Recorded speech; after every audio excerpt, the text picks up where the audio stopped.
পোনপ্ৰথমে আন্তৰ্জাতিক শ্ৰমিক দিৱসৰ আমি বাৰ্জাৰ পেন চিকাভিত্তিক শ্ৰমিক সন্থাৰ তলফৰ পৰা সমূহ দেশবাসীক আমি সমূহ শ্ৰমিকক ধন্যবাদ জ্ঞাপন কৰিছোঁ।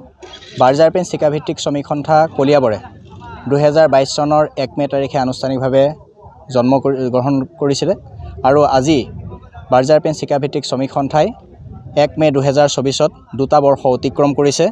আজি বাৰ্জাৰ পেন চিকাভিত্তিক শ্ৰমিক সন্থাই সন্থাৰ প্ৰতিষ্ঠা দিৱস আন্তৰ্জাতিক শ্ৰমিক দিৱসকে আদি কৰি পশ্চিম কলিয়াবৰ আৰু কলিয়াবৰৰ বিভিন্ন প্ৰান্তৰ বিশিষ্ট ব্যক্তিসকল বিভিন্ন অনুষ্ঠানৰ লগত জড়িত বিশিষ্ট ব্যক্তিসকলক লগত লৈ আজিৰ এই সভাখন আমি অনুষ্ঠিত কৰিছোঁ।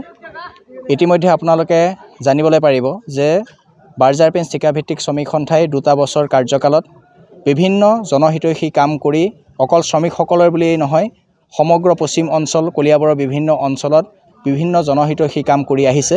ৰক্তদানৰ পৰা আদি কৰি আৰ্তজনক সহায় কৰা, বান পীড়িতসকলক বান আক্ৰান্তসকলক বান সাহায্য প্ৰদান কৰাৰ পৰা আদি কৰি বাৰ্জাৰ পেন চিকাভিত্তিক শ্ৰমিক সন্থাই সেই কামসমূহ সামাজিক কামসমূহ ইতিমধ্যে কৰি আহিছে আৰু বাৰ্জাৰ পেন চিকাভিত্তিক শ্ৰমিক সন্থাই অনাগত দিনত শ্ৰমিকৰ হৈ শ্ৰমিকৰ হিতৰ কাৰণে সকলো কাম কৰি যাব। শ্ৰমিক থাকিলেহে দেশখনৰ ভৱিষ্যত সদায় উজ্জ্বল হৈ থাকে, সেইটো কথা আমি সকলোৱে জানো। গতিকে এই বাণীকে আমি সাৰোগত কৰি আজিৰ এই পবিত্ৰ শ্ৰমিক দিৱসৰ দিনা আন্তৰ্জাতিক শ্ৰমিক দিৱসৰ দিনা বাৰ্জাৰ পেন চিকাভিত্তিক শ্ৰমিক সন্থাই সন্থাৰ প্ৰতিষ্ঠা দিৱসৰ লগতে আড়ম্বৰপূৰ্ণভাৱে মুকলি সভাভাগ আমি অনুষ্ঠিত কৰিলোঁ। 1 মে 80খন দেশত উদযাপন কৰা এই শ্ৰমিক দিৱসৰ লগত সংগতি ৰাখি বাৰ্জাৰ পেন চিকাভিত্তিক শ্ৰমিক সন্থাই আজি শ্ৰমিক দিৱস অনুষ্ঠিত কৰিছে। আজিৰ অনুষ্ঠানত উপস্থিত আছিলোঁ আমি অসম জাতীয় যুৱ ছাত্ৰ পৰিষদ কলিয়াবৰ জিলা সমিতি। যে শ্ৰমিকসকলৰ যি মৰ্যাদা শ্ৰমিকসকলে যি মৰ্যাদা পাব লাগে সেইকাৰণে শ্ৰমিক সন্থাৰ খুবেই প্ৰয়োজন।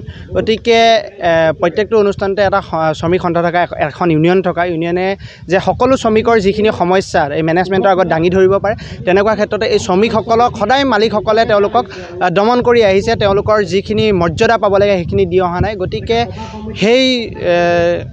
সেইখিনিকে আপোনাৰ কৰি পেলাই আজি 1 মে তাৰিখে শ্ৰমিক দিৱস উদযাপন কৰা হয়।